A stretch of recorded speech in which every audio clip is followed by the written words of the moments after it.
اتقوا الله الذي تساءلون به والأرحام إن الله كان عليكم رقيبا يا أيها الذين آمنوا اتقوا الله وقولوا قولا سديدا يصلح لكم أعمالكم ويغفر لكم ذنوبكم ومن يطع الله ورسوله فقد فاز فوزا عظيما فإن أصدق الحديث كتاب الله وخير الهدي هدي محمد صلى الله عليه وسلم وشر الأمور محدثاتها فإن كل محدثة بدعة وكل بدعة ضلالة وكل ضلالة في النار. Amma ba'd. Kepada bapak-bapak, ibu-ibu, ikhwan, akhwat, kaum muslimin yang semoga senantiasa dimuliakan oleh Allah Subhanahu wa taala. Puji syukur pada Allah Subhanahu wa taala atas nikmatnya pada malam hari ini kita bisa berkumpul di masjid yang semoga diberkati oleh Allah Subhanahu wa taala ini dalam rangka untuk mempelajari salah satu ilmu agama yaitu fikih. Khususnya nanti kita akan mempelajari bab sholat ya, dan di dalam juga kita nanti akan membaca Al-Quran dan juga hadis ya. Ya Rasulullah SAW bersabda, wa mastama'a qaumun fi baitin min buyutillah. Tidaklah suatu kaum berkumpul di salah satu rumah Allah Subhanahu wa taala yatluna kitaballah, yang mereka membaca kitab Allah, wa yatadarasuna bainahum, dan mereka saling mempelajari isinya, isi Al-Quran, illa nazalat alaihimus sakinah, kecuali pasti akan turun kepada mereka ketenangan, wa ghasyatuhumur rahmah, kemudian mereka dinaungi rahmat, wa kafathumul malaikah, dan dikelilingi oleh malaikat, wa dzakarallahu fi man indah, dan Allah Subhanahu wa taala akan menyebutnya di samping makhluk-makhluknya yang mulia.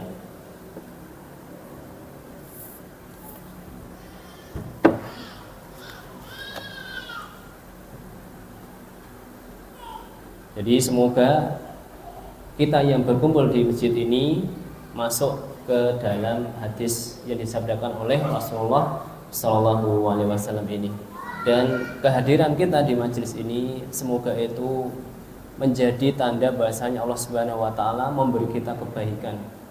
Qala Rasulullah SAW, man yuridillahu bihi khairan yufaqihu fid din. Barang siapa yang dikehendaki oleh Allah Subhanahu wa taala dengan kebaikan, maka Allah akan jadikan orang tersebut faqih dalam agama. Maksud faqih di sini adalah dia mengetahui hukum-hukum agama dan mau mengamalkannya. Enggak hanya tahu ilmunya saja, tapi mau mengamalkannya. Karena ketika seseorang itu tahu ilmunya tapi tidak mau mengamalkan, maka dia tetap dianggap bodoh. Jadi orang yang berilmu itu adalah orang yang mengamalkan ilmunya meskipun ilmunya sedikit.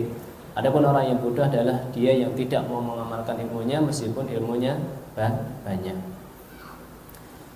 Salam serta salam tidak lupa kita aturkan kepada Nabi kita Muhammad Sallallahu Alaihi Wasallam. Semoga dengan mengikuti dan menjalankan sunnah-sunnahnya ya kita akan diberi kemudahan dalam menjalani kehidupan di dunia ini yang penuh dengan fitnah subhat dan fitnah syabhat dan fitnah syahwat, dan semoga kelak di hari akhirat ya kita mendapatkan syafaatnya. Jamaah kaum muslimin ya semoga dimuliakan oleh Allah Subhanahu wa taala. Di pertemuan yang telah lalu kita sudah mempelajari tentang syurutus sholat, syarat-syarat sholat ya, ada syarat wajib dan syarat sah ya. Syarat wajib sholat ada al-Islam, beragama Islam, al-aql ya, berakal, kemudian al-bulugh, sudah balik, kemudian ada syarat sahnya sholat ya. Syarat sahnya sholat yang sudah kita pelajari adalah at-taharatu minal hadatsaini ma'al qudrah. Ya, ada di artikel sebelumnya ya. Yang mungkin masih bawah, mungkin ketinggalan ya.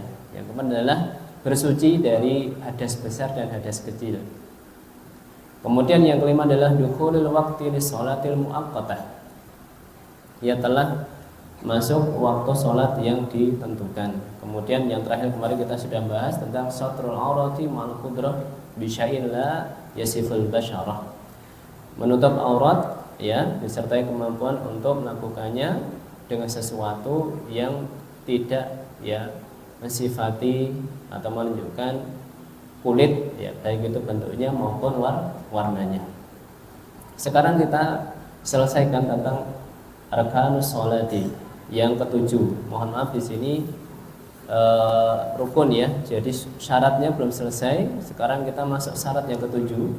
Ya, ada di artikel ya sebelumnya ya sudah kami buat. Ya, insya Allah nanti akan selalu kita buatkan seperti itu. Ya, insya Allah nanti kalau sudah selesai bab sholat kita bukukan bentuk PDF, semoga nanti bisa bermanfaat ya. Itu bagi yang mau menyemak bacaan Arabnya, itu sekarang saya pisahkan ya, Arabnya dulu selesai baru terjemahnya. Kalau kemarin kan per poin ya, per poin Arabnya kemudian terjemahnya. Kalau sekarang tidak. Nanti mohon masukannya, nyaman yang mana, nyaman yang Arab dulu kemudian terjemahnya, atau per poin Arabnya baru terjemahnya, karena ini berbeda ya, sengaja saya buat berbeda ya. Selain itu karena waktunya mepet ya, segera dicetak akhirnya seperti itu lebih enak juga buat saya. Tab yang ketujuh, istinabun najasati fi badanihi wa thawbihi wa bu'atihi ay makani sholatihi ma'al qudrah. Liqaulihi ta'ala, di sini tidak ada ya, adanya di artikel yang lalu. Wa thiyabaka fatahhir, surat Al-Mudaththir ayat 4. Wa qaulihi sallallahu alaihi wasallam tanazzahu 'anil baul fa inna 'amata 'adzabil qabri minhu. Wa liqaulihi sallallahu alaihi wasallam li Asma fi damil haid yusibu thawb tahuttuhu thumma taqrusuhu bil ma' thumma tandahuhu thumma tusalli fihi. Liqaulihi sallallahu alaihi wasallam yasabihi wa qad bala al-a'rabi fil masjid ariqu ala baulihi sajlan min ma'in. Ini yang ketujuh adalah istinabun najasah fi badanihi wa thawbihi wa bu'atihi ay makani sholatihi ma'al qudrah. Istinab itu menjauhi najasah ya, hal-hal yang najis, benda-benda najis, fi badanihi, baik itu di badannya, wa thawbihi, pakaiannya, wa bu'atihi, atau tempat dia sholat, ma'al qudrah. Ada poin di sini mu'alif mengatakan ma'al qudrah ya, disertai kemampuan atau sebisa mungkin, bukan sebisanya ya, sebisa mungkin ya, ma'al qudrah disertai kemampuan. Jadi ada berarti nanti yang tidak mampu ya, jadi jangan dipaksa ketika dia tidak mampu. Contohnya siapa? Contohnya alhamdulillah di sini kita tidak mengalami ini, tapi kalau ulama salaf dulu mengalami. Jadi seseorang yang misalnya punya baju satu saja ya, kemudian di bajunya ada najis ya, waktu sholat sudah masuk. Waktu sholat sudah masuk, nanti kalau dia cuci dia nggak sholat ya, maka dia boleh sholat dengan baju tersebut. Contoh dulu ada sahabat Nabi, beliau gubernur di Hims, di Syam, di Hims, namanya Sa'ad bin Amir. Beliau gubernur, tapi fakir, bukan hanya miskin, beliau itu fakir. Dia cuma punya baju satu saja ya, dan dia itu setiap bulan itu ada satu hari yang dia tidak menemui rakyatnya. Itu sampai dikomplain rakyatnya, setiap sebulan sekali nggak pernah keluar. Kenapa? Alasannya kenapa? Sebulan sekali kok beliau nggak menemui rakyatnya, kenapa? Ada nggak? Tahu nggak alasannya apa? Nyuci baju. Bajunya satu tok. Gubernur. Sampai Umar bin Khattab radhiyallahu taala anhu itu nangis mengetahui kondisi beliau. Dan ketika dikasih uang, jumlahnya saya lupa, itu malah mengucapnya inna lillahi wa inna ilaihi rajiun, bukannya alhamdulillah. Itulah para sahabat, para ulama salaf. Kemudian memerintahkan istrinya agar uang itu dibagikan ke al fuqara wal masakin. Ternyata ketika dicatat daftar orang yang miskin ya di HIMS itu gubernurnya masuk. Nah ini ajib ya. Kalau sekarang kan gubernur nggak ada tuh yang masuk miskin. Kan dulu zaman sahabat Umar bin Khattab itu gubernurnya miskin, tapi dikasih uang dikasihkan lagi ke yang lain. Bajunya cuma satu. Subhanallah. Ini ada ya ma'al qudrah.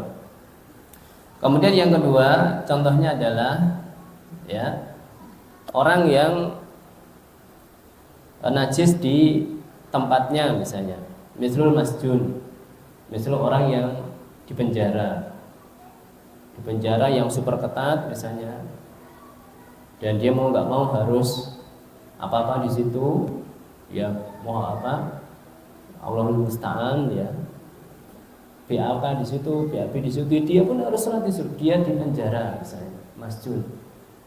Nah dia nggak bisa atau menghindari itu nggak bisa. Dan alhamdulillah kita tuh kondisinya aman, ya. Tapi ternyata ada kondisi-kondisi yang seperti ini, ya. Ada kan penjara super ketatan ada itu, ya kan? Gimana itu mau sholatnya misalnya? Alhamdulillah, makanya kita diberi kenikmatan oleh Allah Subhanahu wa Ta'ala. Nah seperti itu kurang lebih ma'al qudrah. Jadi untuk contoh-contoh seperti ini dia boleh sholat dengan keadaan dia di pakaiannya atau di tempatnya atau di badannya terkena najis. Dalilnya apa? Liqouli ta'ala wa thiyabaka fatahhir, dan sucikanlah atau bersihkanlah pakaian. Ini dalil bahasanya ketika kita sholat kita harus mensucikan atau membersihkan pakaian yang kita gunakan untuk sholat. Wa qaulihi sallallahu alaihi wasallam tanazzahu 'anil baul, ya, bersucilah kalian dari air kencing. Kenapa? Fa in amata adabil qabri minhu, karena adab kubur ya kebanyakan itu disebabkan karena air kencing. Nah, di sini diriwayatkan oleh Al-Imam Daruqutni dan disahihkan oleh Al-Imam Al-Albani. Waliqaulihi sallallahu alaihi wasallam, itu berarti tadi untuk badan ya, dalil untuk harus sucinya badan. Waliqaulihi sallallahu alaihi wasallam di Asma, dan firman dan sabda Nabi Muhammad SAW kepada Asma fidamil haid, tentang darah haid, yusibu thawb, yang mengenai pakaian. Berkata Rasulullah SAW kepada Asma radhiyallahu taala anha, tahuttuhu, gosoklah, hendaknya kamu menggosoknya, thumma taqrusuhu bil ma, kemudian kuceklah dengan air, thumma tandahuhu, kemudian bilas, dicelup dibilas, thumma tusalli fihi, kemudian salatlah dengan pakaian tersebut. Ya, ini adalah dalil ya agar pakaian yang kita gunakan ketika sholat itu harus dalam keadaan suci, ya, bersih, yang menghindari dari najis. Kemudian liqaulihi sallallahu alaihi wasallam li ashabihi, sabda Nabi Muhammad SAW pada para sahabatnya, waqad bala al-arabiyyu fil masjid, dan pernah dulu seorang Arab Badui itu kencing atau buang air kencing fil masjid, di masjid. Ya, kemudian para sahabat itu yang ngobrol dan marah ya. Nah, ini tapi Rasulullah melarang, suruh menyelesaikan buang hajatnya. Kemudian Rasulullah SAW bersabda, ariku ala bawlihi sajlan min ma'in, ariku ala bawlihi sajlan min ma'in, ya, silamlah air kencingnya dengan seember air. Ini menunjukkan ya ketika kita sholat tempat yang kita gunakan untuk sholat harus dalam keadaan suci. Ya, ini dalil untuk tempat yang kita gunakan untuk sholat. Ini tentang istinabun najasah. Kemudian yang ke-8 yang selanjutnya, istiqbalul qiblati ma'al qudrah. Liqaulihi ta'ala fawalli wajhaka syatral masjidil haram. Surat Al-Baqarah 144. Wali hadis idza kunta ila sholati fasbighil wudu tsumma istaqbalil qiblah. Menghadap kiblat disertai kemampuan untuk menghadap ke arah kiblat. Ya. Jadi di sini ada nanti beberapa orang yang tidak terkenal rukun ini. Jadi meskipun tidak menghadap kiblat, sholatnya tetap sah. Contohnya siapa? Orang yang nggak mampu. Contohnya orang yang tidak tahu arah kiblat, tapi dia sudah berusaha. Dulu ya, kalau sekarang alhamdulillah ada smartphone ini sangat membantu arah kiblat ya. Tapi misalnya kalau sekarang ya tersesat di hutan misalnya, kemudian HP-nya nggak ada sinyal, mataharinya tertutup, ya pohonnya terlalu tinggi atau mendung misalnya, dia tidak tahu arah kiblat, kemudian yang ditanya juga nggak ada, tapi dia telah berusaha semaksimal mungkin menentukan arah kiblat. Nah, ternyata kemudian setelah mendungnya hilang atau sesuatu yang menutupi matahari itu hilang, ternyata dia salah arah kiblat, ya maka ini terampuni ya, ya nggak harus mengulangi sholatnya karena dia sudah berusaha. Kemudian yang kedua contohnya adalah al-marbut, orang yang diikat, orang yang dihukum dengan cara diikat, dipasung misalnya, atau disalib misalnya, sehingga dia tidak bisa mengarah ke arah kiblat. Ya, ini gugur ya, tidak harus mengarah ke kiblat. Ini adalah untuk keadaan ketika aman, ya.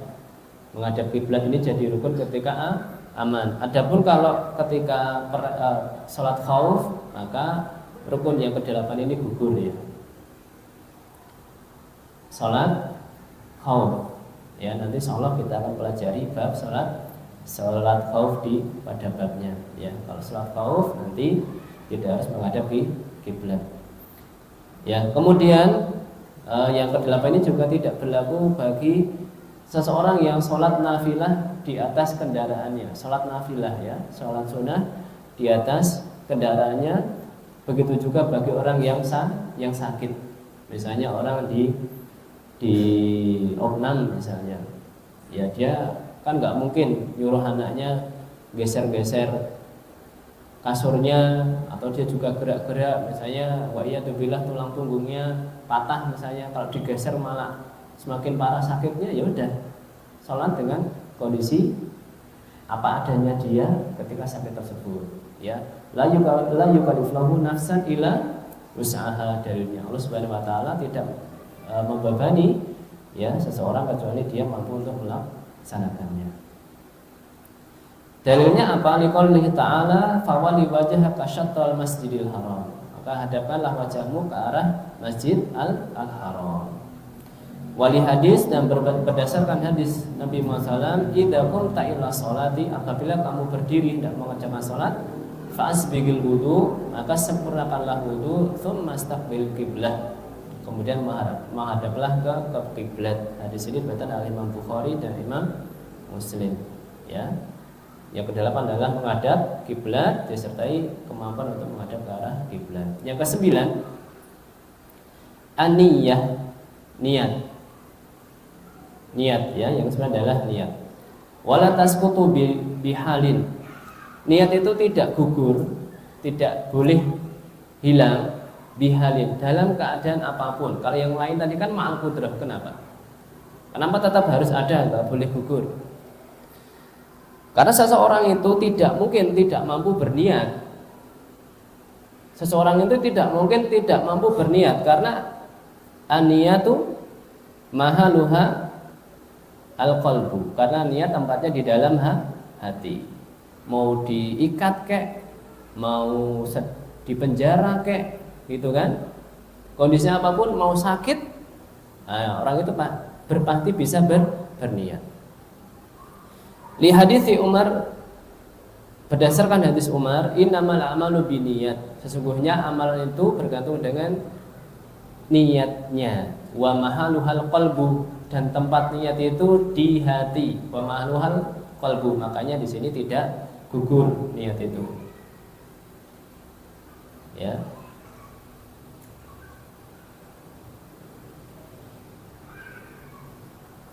Wa haqiqatuha al-azmu 'ala syai', dan hakikat dari niat itu adalah al-azmu, ya, bermaksud atau memiliki ketetapan hati 'ala syai', untuk melakukan sesuatu, itulah niat. Itulah niat.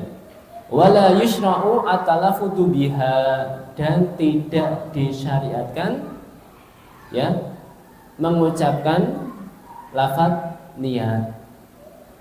Alasannya kenapa? Di sini disebut oleh mu'allif, li'anna Nabi sallallahu alaihi wasallam, karena Nabi Muhammad SAW lam yatalaffat biha, karena Rasulullah SAW tidak pernah melafadzkan niat. Walam yarid an ahadan min ashabihi fa'ala dzalik, dan tidak ada ya sesuatu yang disebutkan bahwasanya salah satu dari sahabat Nabi itu melakukan hal tersebut. Baik itu hadisnya sahih, hadisnya dhaif, maupun maudhu, itu enggak ada. Antum cari yang hadis maudhu aja enggak ada itu talaffuz biniyat. Ya. Kemudian beberapa ulama juga menyebutkan tentang talaffuz biniyat. Ya, tentang talaffuz biniyat. Kenapa kita tidak disyaratkan oleh talaffuz biniyat? Yang pertama, li'adami wurudil dalil, dan tidak adanya dalil lafaz niat itu ada enggak? Ya, di hadis yang sahih, hadis dhaif atau hadis maudhu itu tidak ada. Ya, tidak ada. Ya, mungkin kami belum menemukan, mungkin ada nanti saya carikan. Nggih, monggo dicari terlebih dahulu, nanti kita belajar bersama. Ini saya hanya menukil dari perkataan ulama.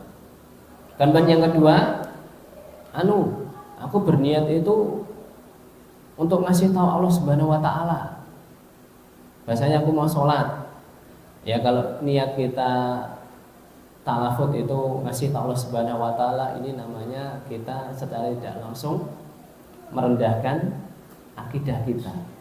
Karena Allah Subhanahu wa taala itu Maha mendengar, Maha mengetahui hatta ma fil qalbi. Ya. Yang tampak maupun yang tidak tampak. Jadi ngapain? Untuk mengabarkan Allah Subhanahu wa taala. Kemudian yang kedua, agar orang lain tahu kalau saya sekarang mau sholat duhur. Enggak usah ngomong aja udah tahu kalau kita ke masjid mau sholat duhur. Kalau kita bilang-bilang malah itu bisa mengakibatkan apa? Riya. Ya. Akibat riya. Yang ketiga. Yang keempat, saya kalau nggak niat itu hati saya kurang yakin. Ya kan tadi udah ada definisi al-azmu ala syai', bertekad kuat bermaksud untuk melakukan sesuatu. Jadi kalau mengabarkan untuk dirinya sendiri, nah ini perlu dipertanyakan. Mohon maaf pikirannya. Ngapain kalau tidak ngomong? Dia kan sudah jelas. Kalau kita mau dengar adzan, mau sholat duhur, ya sudah, berarti dari rumah kita udah niat ngapain ke masjid itu? Sholat duhur. Kita masuk masjid, kita berdoa masuk masjid, kita masuk ke barisan, atau kita sholat sunnah dulu.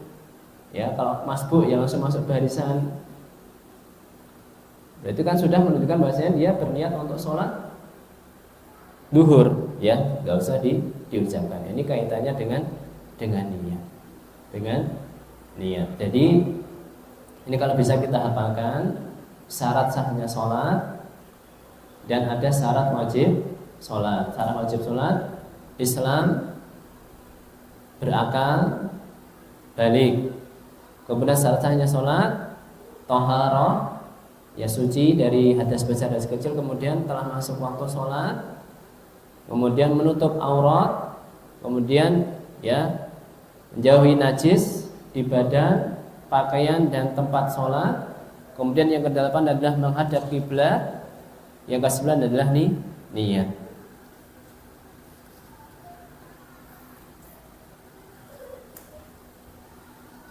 Kemudian sekarang kita masuk, ya artikelnya bisa dibuka ya.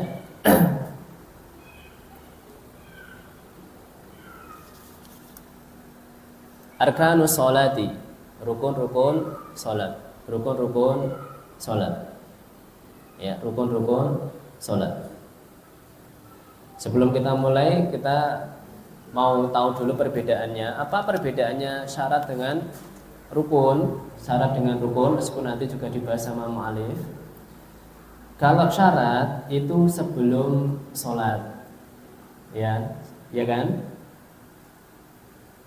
Ya seperti toharoh, ya kita kan lakukan sebelum sholat, ya. Kemudian masuk waktu, menutup aurat, ya, hadap kiblat, niat itu sebelum sholat. Adapun kalau rukun itu di dalam sholat, di dalam sholat.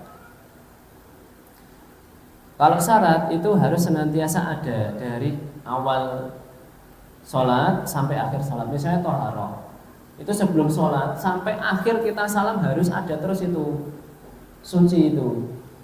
Ya kalau kentut kan nggak suci, batal sholatnya.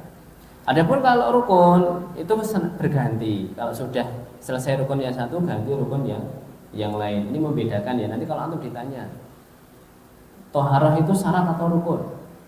Oh di luar, oh berarti syarat. Itu kan? Istiqbalul kiblah, oh di luar dan dari awal harus sampai akhir, oh berarti syarat. Baca surat Al-Fatihah, oh rukun, karena di dalam sholat, ya. Kemudian kalau rukun itu bukan penyusun sholat.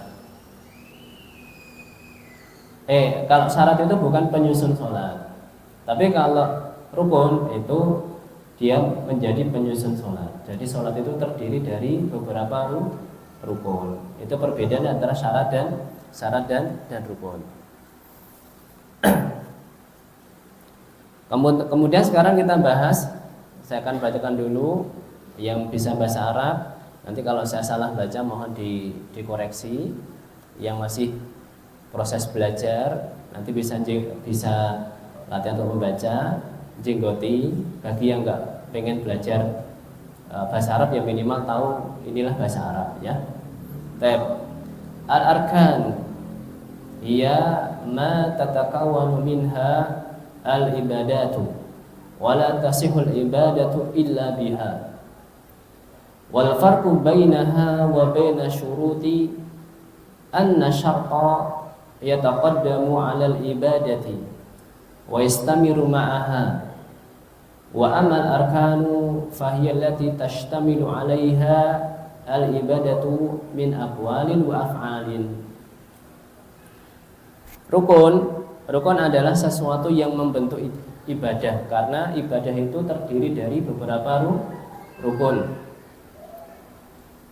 Ya.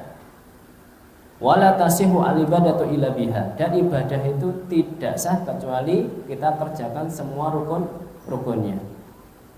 Karena rukun itu adalah janibu syai' al-aqwa, sisi sesuatu yang paling kuat. Apabila ya sisi sesuatu yang paling kuat ini rusak, maka akan rusak apa yang ada di atasnya, rubuh apa yang ada di atasnya.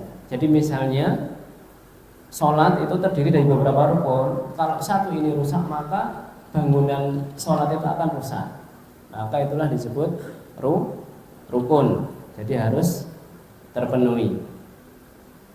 Ini adalah definisi rukun secara umum. Adapun kalau rukun, ya, untuk sholat definisinya adalah di situ tidak ada.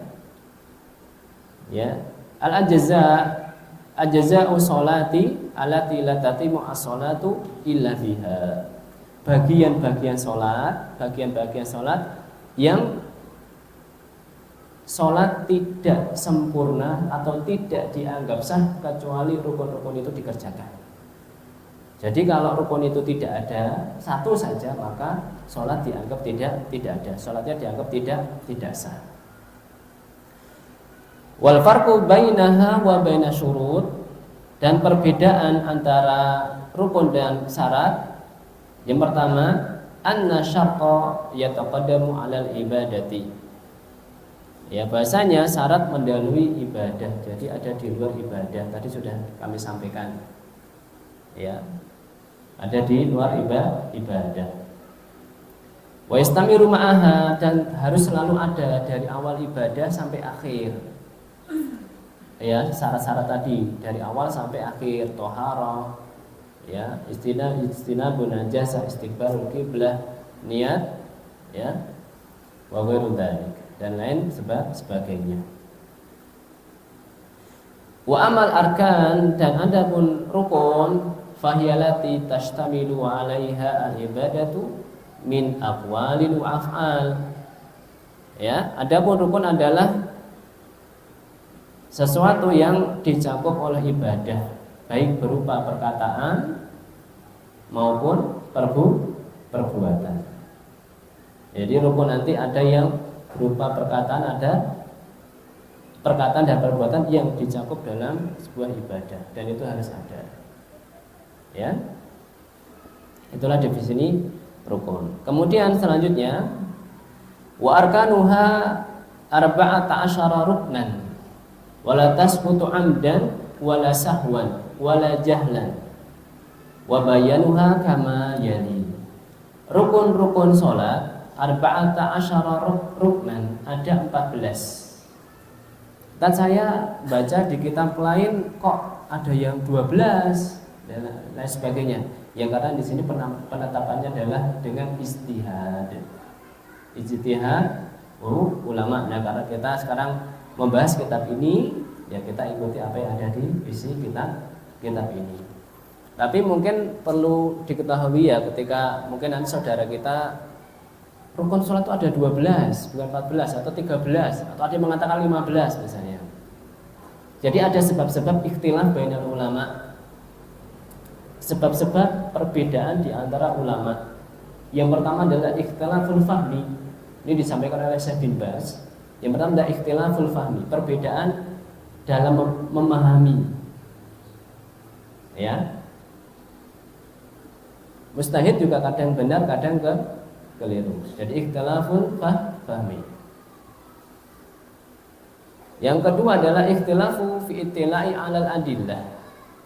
Yang adalah perbedaan dalam mutola'ah, menilai, ya, dalam sebuah dalil, ittila', ya, dalam meneliti sebuah dalil.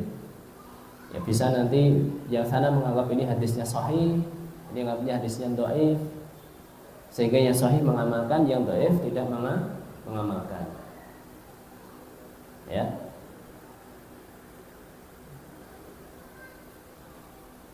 Kemudian yang ketiga adalah wabulughul adillah, sampainya dalil. Jadi ulama ini dapat dalil, jadi tahu dalilnya, bahasa ini diperintahkan atau diharamkan, sedangkan ulama yang lain tidak sampai kepadanya dalil. Ya, gitu. Ini kurang lebih 3 hal ini. Ya, kalau kita mau bahas ada lebih lengkap, tapi ini yang paling utama disebut oleh Syekh bin Baz. Jadi nanti kalau ada perbedaan, kurang lebih intinya bergeser dari tiga hal itu. Ada 14, wala tasqutu amdan, dan tidak gugur, ya, amdan, karena jahil. Ya, jadi kalau seseorang itu sengaja meninggalkan rukun, ya, meninggalkan rukun, satu rukun saja sengaja, maka sholatnya seketika itu batal, harus ulangi kalau sengaja. Wala sahwan, dan tidak juga disebabkan karena lupa.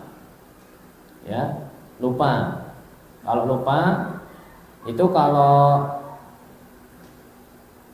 lupa kemudian tidak ingat kecuali setelah jedanya lama, kalau jedanya lama maka sholatnya batal, dia harus mengulangi. Tapi kalau sifatnya was-was, nah misalnya Mas kowe mau sholatnya ranggo rukuk loh, langsung sujud. Ya. Mas jenengan mau sholatnya mboten agem rukuk, langsung sujud.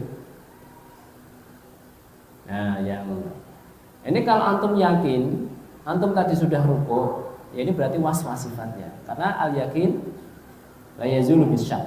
Sesuatu yang yakin itu tidak bisa hilang karena sesuatu yang ragu.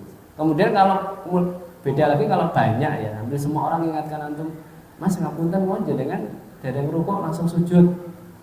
Banyak orangnya yang akhirnya menimbulkan keyakinan bahasanya antum nggak rukuk tadi, mungkin pas sholat mikir apa gitu kan, tiba-tiba sujud lupa ya. Ini kalau jedanya lama, ini dia harus mengulangi sholatnya, batal. Kalau sebentar habis sholat terus diingatkan masih dalam sholat ya, kalau jedanya nggak lama ya, ada yang lupa berarti dia harus nambahi 1 rakaat ya, karena ada yang lupa tadi. Tapi kalau masih ingat di dalam sholat, maka dia harus segera, misalnya kebablasan langsung sujud, kelingan aku belum rukuk ini, antum langsung rukuk, balik meneh, berdiri lagi, kemudian nanti lanjut sujud dan rakaat setelahnya. Kalau rakaat pertama lupa nggak rukuk, ingatnya di rakaat kedua. Saya tadi rakaat pertama lupa nggak rukuk, langsung sujud ya. Atau lupa nggak sujud, cuma rukuk tok karena habis sholat gerhana misalnya, masih terpengaruh ke bawah akhirnya ya, akhirnya belum lupa, belum sujud ya, baru rukuk. Nah, di rakaat kedua maka dia harus kerjakan di rakaat yang kedua dan rakaat yang pertama. 2 rakaat kedua ini dianggap rakaat pertama, dan di rakaat pertama tadi dianggap tidak ada karena rukunnya nggak dikerjakan. Ini kalau sahwan ya, sahwan. Wala jahlan, begitu juga jahil ya, begitu juga jahil kalau dia nggak tahu. Ini nanti ada penjelasan yang luas nanti di bab sujud sahwi insyaallah ya, kita rinci di bab sujud sahwi ya, karena nanti disebab karena sahwan dan jalan, nanti kita bahas di sana. Baik, wa bayanuha kama yali, dan penjelasannya sebagai berikut. Rukun yang pertama adalah al-qiyamu, berdiri. Fil fardi al-qadiri muntasiban liqaulihi ta'ala wa qumu lillahi qanitin, surat Al-Baqarah ayat 238. Wa liqaulihi sallallahu alaihi wasallam li Imran ibn Husain shalli qa'iman fa in lam tastati fa qa'idan fa lam tastati fa 'ala janbi. Fa in tarakal qiyama fil faridati li udrin kamaradin wa khawfin wa ghairi dzalik fa innahu yu'dharu bidzalik wa shalla hasaba halihi qa'idan aw 'ala janbin. Yang pertama adalah al-qiyam, berdiri. Fil fardhi 'alal qadiri muntasiban. Untuk al-fardhi berarti sholat wajib. Yang sholat wajib itu salah satu rukunnya berdiri. 'Alal qadir, bagi yang mampu. Muntasiban, tegak. Maksudnya tegak ini enggak harus degek. Wah, degek ini. Enggak. Yang penting dia dianggap berdiri. Meskipun orangnya agak bungkuk. Yang penting dia tidak dianggap sedang rukuk. Itu sudah dianggap batasnya di situ ya. Jadi misalnya kodala sudah sepuh ya, tulang punggungnya sudah bermasalah. Kalau ditegakkan gini malah sakit ya. Ya sudah, jangan dipaksakan. Ya sesuai aja, sudah agak bungkuk segini. Ya yang penting jangan posisinya sampai udah rukuk gitu ya.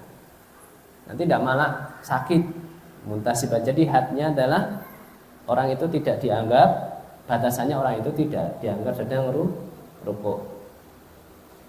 Ya. Dan ini disertai dengan kemampuan. Dalilnya apa? Liqaulihi ta'ala, berdasarkan firman Allah Subhanahu wa taala, wa qumu lillahi qanitin.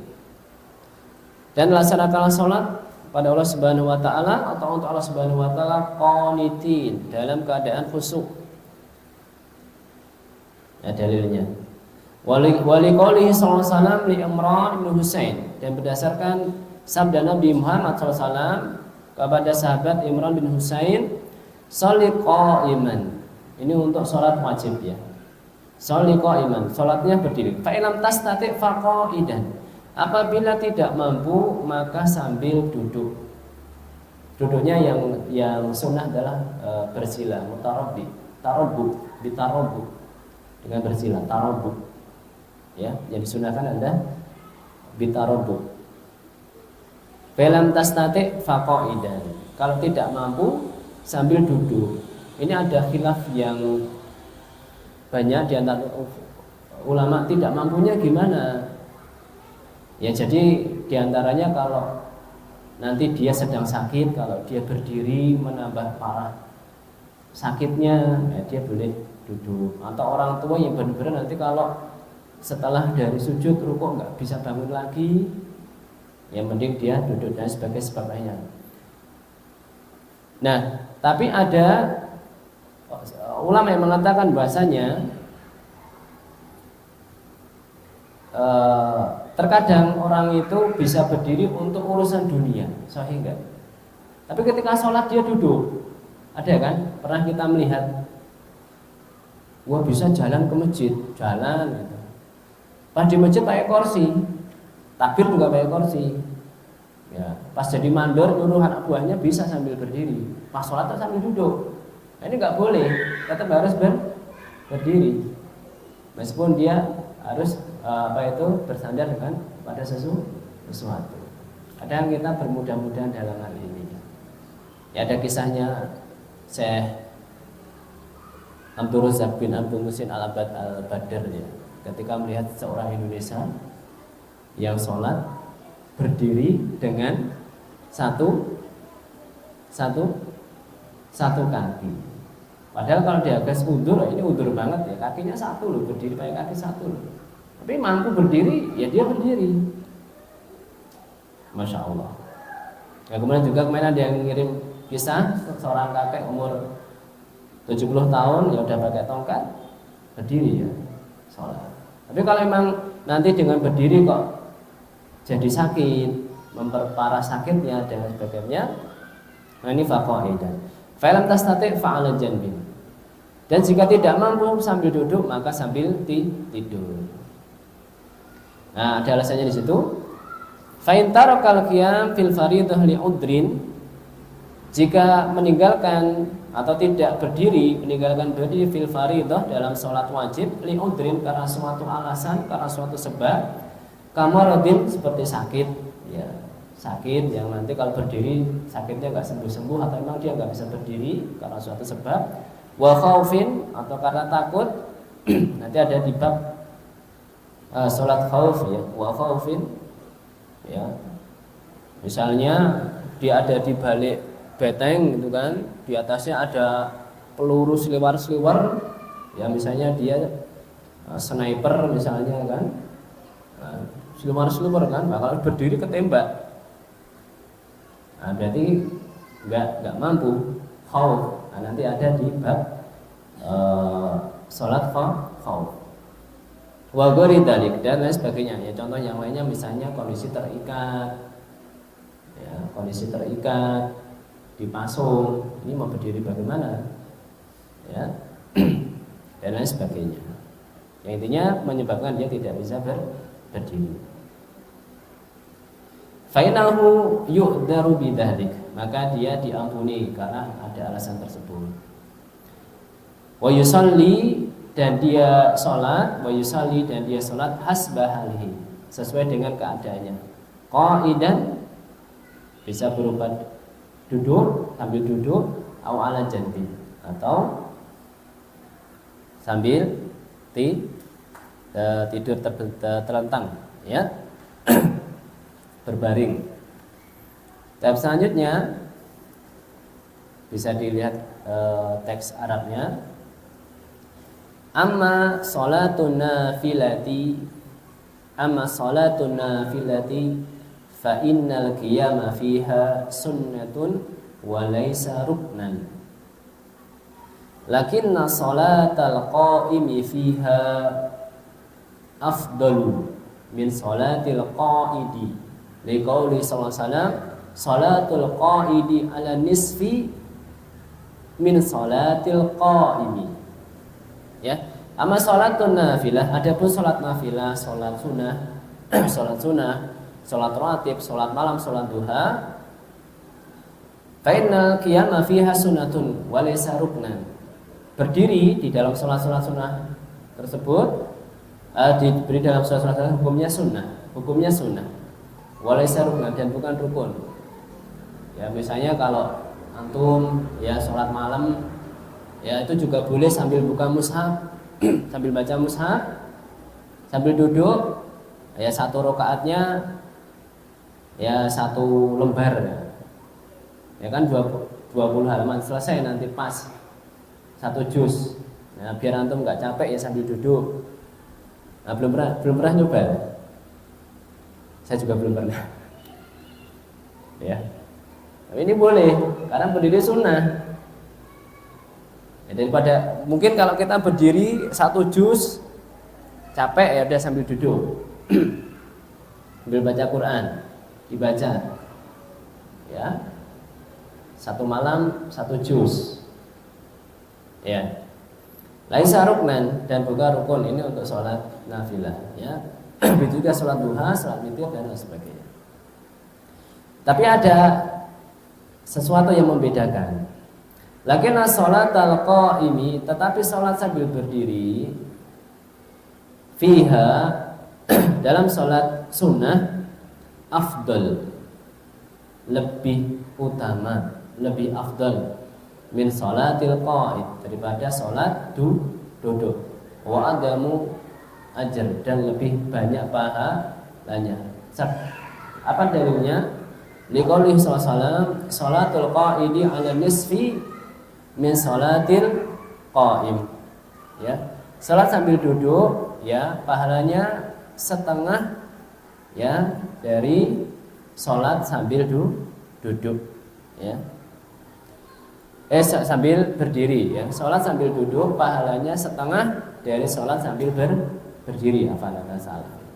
Sholatul qa'id itu salat sambil duduk, pahalanya setengah dari salat al-qa'im berdiri.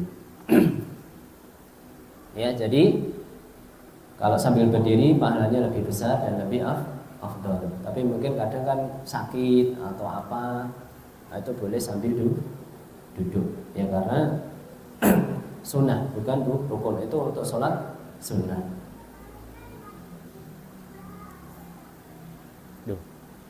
Mohon maaf sudah belandang ya. Ternyata. Mohon maaf ini dari mungkin karena saya berkacamata ya. Mata qadarullah matanya sudah 4. Ini kalau saya dari sini nggak kelihatan soalnya.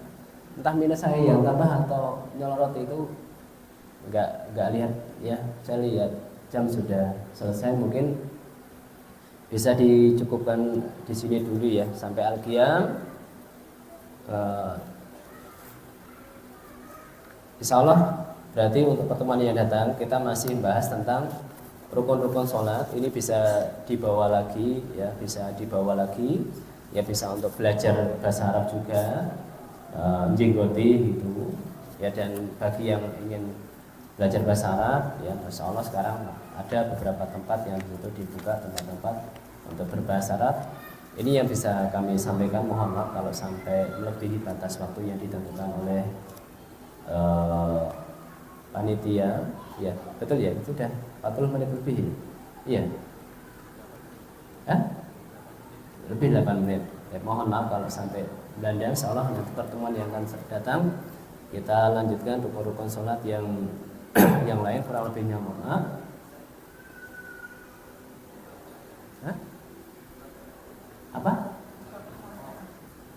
Iya. Sebenarnya kalau pertanyaan itu tanya itu sama mufti ya. Kalau saya itu bukan mufti. Ya tapi kalau nanti bisa saya jawab, kalau tidak Allahu alam. Dan satu saja ya berkaitan dengan yang kami sampaikan tadi. Monggo.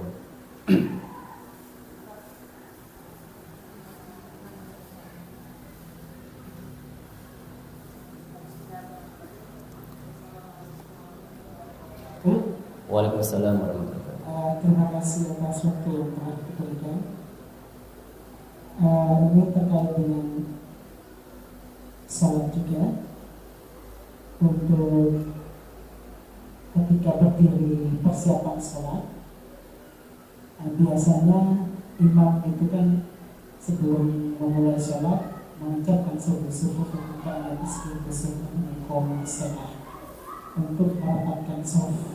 Nah, itu untuk hukum shaf merapatkan itu seperti apa ini?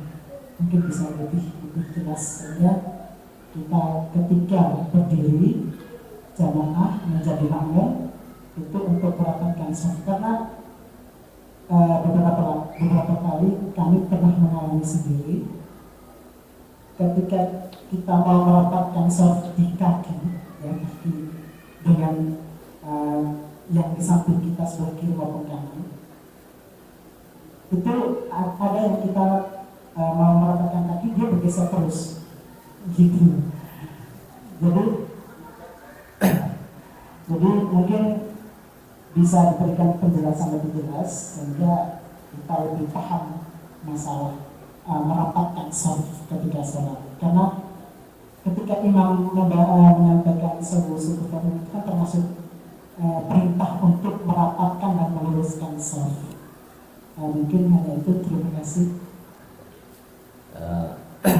Jazakallahu khairan wa barakallahu fikum atas pertanyaannya. Sebenarnya masalah ini nanti bisa kita bahas di bab imamatus shalah ya. Jadi bab imam dan makmum dalam sholat nanti juga di situ dibahas tentang merapikan shaf, tapi tidak apa, ini sedikit kami sampaikan. Jadi masalah imam memerintahkan, kita hanya disuruh menyuruh mereka ya. Kalau kita sudah suruh, bukan terus dia harus mengikuti kita. Yang penting kita sudah sampaikan gitu. Ya masalah tidak mau atau tidak itu urusannya nanti makmum. Itu kalau imam, yang penting imam sudah meluruskan dan sudah berusaha mengingatkan. Kalau dia tetap seperti itu jangan dipaksa, karena bisa jadi dia masih jahil. Jangan dipaksa. Kalau bisa seperti tadi hadis yang kencing di masjid, itu kan nggak langsung ditegur saat itu. Kemudian juga dulu para sahabat ada sahabat yang berbicara ketika sholat kan nggak langsung ditegur saat itu, tapi ditunggu sampai selesai sholat. Nah itu yang kira-kira yang ngeyel-ngeyel itu, wah misalnya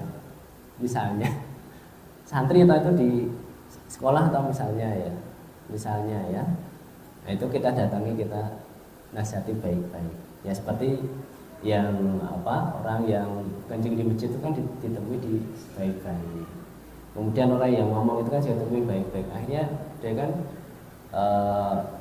merasa dihargai oleh Rasulullah SAW. Ketika yang lain berhadik, ini Rasulullah kok tidak. Nah seperti itu. Setelah selesai. Nah adapun kalau kita sebagai makmum, kok kita sudah merapat kok, jangan sampai terus begagah. Nah ini jadi fitnah kita. Begagah sana mengkop, nanti diinjek ya. Lebih parahnya lagi kalau dia nggak paham, kita dipukul ya. Ada kejadian itu karena terlalu memaksakan, ya diantil, dipukul, karena emosi. Yang penting kita sudah bisa merapatkan dan kaki itu sudah sejajar dengan apa ini namanya, ya sudah, ya itu sudah nggak usah dipaksakan merapat. Ya. Sudah, yang penting kita sudah rapatan dan ini sudah sejajar. Ya, kita sudah berusaha merapatkan, dan kalau nggak paham nanti kita kasih tahu beliau yang belum paham ini. Jangan dipaksakan untuk rapat. Ya apalagi harus rapat banget. Nah, kadang ya sebelahnya risih. Itu nanti kita kasih. Dan insya Allah nanti kurang lebih seperti itu. Intinya untuk maslahat dakwah Dan merapatkan saf kan ini nanti urusannya dengan sholat jamaah, ya. Adapun untuk sholatnya tetap sah. Nanti kita lihat di bab sholat jamaah dan sholat bab imam, siapa yang berhak jadi imam dan lain sebagainya. Tapi mungkin itu yang bisa kami sampaikan karena sudah 8:30. Mungkin pertanyaan selanjutnya bisa ditanyakan ke asatidz lain yang lebih dalam ilmunya dan lebih bersih hatinya, dan atau nanti bisa ditanyakan di pertemuan yang akan datang. Kurang lebihnya mohon maaf. Allahu a'lam bishawab. Subhanakallahumma wa bihamdika asyhadu an la ilaha illa anta astaghfiruka wa atubu ilaik. Allahu a'lam bishawab. Assalamualaikum warahmatullahi wabarakatuh.